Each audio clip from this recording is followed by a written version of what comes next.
come as life unfolds. You know, you learn a couple of sort of very simple ways of transforming anything that would have been a problem into an opportunity. And then it's not a problem anymore. Problems aren't there going, I'm a problem, I'm a problem, I'm a problem. They're not out there as problems. They're interpretations. Problems are interpretations, right? So can I reinterpret a problem into something else and make it an opportunity, a teaching, and then it ceases to be a problem? So here's a couple of quick ones, okay? And it's in the book, so you can like study it later. You can use any so-called problem as an opportunity to think about karma. How did you get this so-called problem anyway, in the first place? Let's imagine that there's an irritating person in your life. Is the irritating person a problem? You know, when the irritating person starts doing their irritating thing, is that a problem? And it's like, well, not necessarily. If you can stop long enough, you know, kind of in the moment, and just say, well, how did I get an irritating person like this in my life in the first place? And then you work it out. And then, you know, unfortunately, most of us get really cloudy, really unclear about this when we're in the moment, when the event is actually occurring. It's, I don't know. This is so random.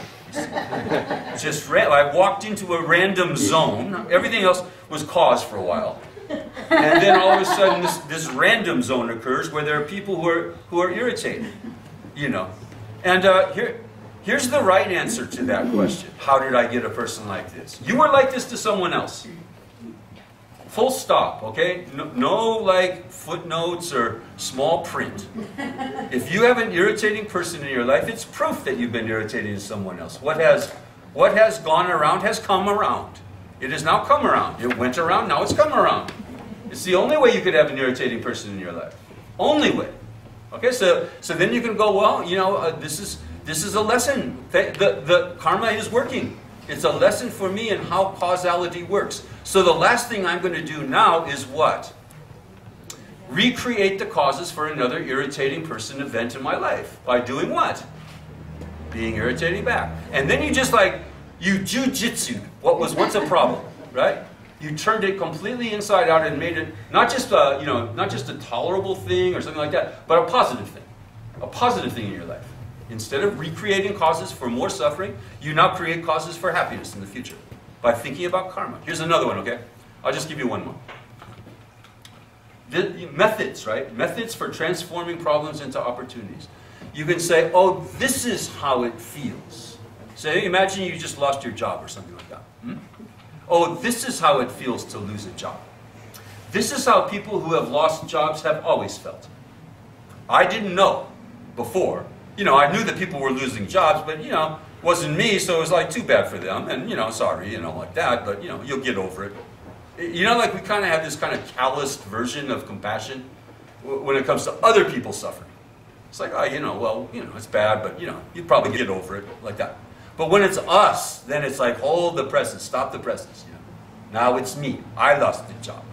And this is a very, very important opportunity for thinking about what losing a job has always meant to people. You see, then you can develop some compassion, some real compassion, because it's happened to you. You now know how it feels. And and if you're using it for that purpose, you see, if you're using it to develop a good heart, a compassionate heart, empathy for other people's suffering, then it's not a problem anymore at all. It's a very positive thing, you see. And this is, you always do this one. No matter what the disaster is, you can always say, well, this is how it feels. This is how people who have been in a disaster like this have always felt. Now I know, and now I know how they feel. Now I know, and think about them. You're not the only one who's suffering, okay? People kind of get this idea that they're special because disasters happen to them. Some people like kind of identify with it. They become like professional victims and say, well, you know, oh, this bad thing happened to me. And that's who I am, is a person who had bad things happen to me, or a bad thing happened to me. And they identify it. They cling to it as some kind of mark of uniqueness. And guess what? You're not unique. Everyone's had disasters. Everyone, without exception. If we went through the room here and had people actually be honest with everyone, you would hear the most horrendous stories. You would hear amazing, horrendous stories. It's just amazing that we're all out of bed, actually.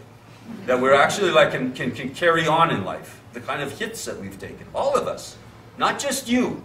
See? So this is a way to think like, you know, a little bit like less egotistical and more compassionate, more open, more empathetic. To realize this is a life where people suffer. and now it's you. Now it's you who's suffering. And now you can recognize the suffering that everyone's going through at one time or another. We're all on the same boat. We're all equal. We're all equally suffering. And so it's important to kind of use your suffering and again, jujitsu it, to develop this kind of universal compassion for the suffering that we all go through. And then it's not a problem anymore at all. See? Then you've made it into something really, really valuable.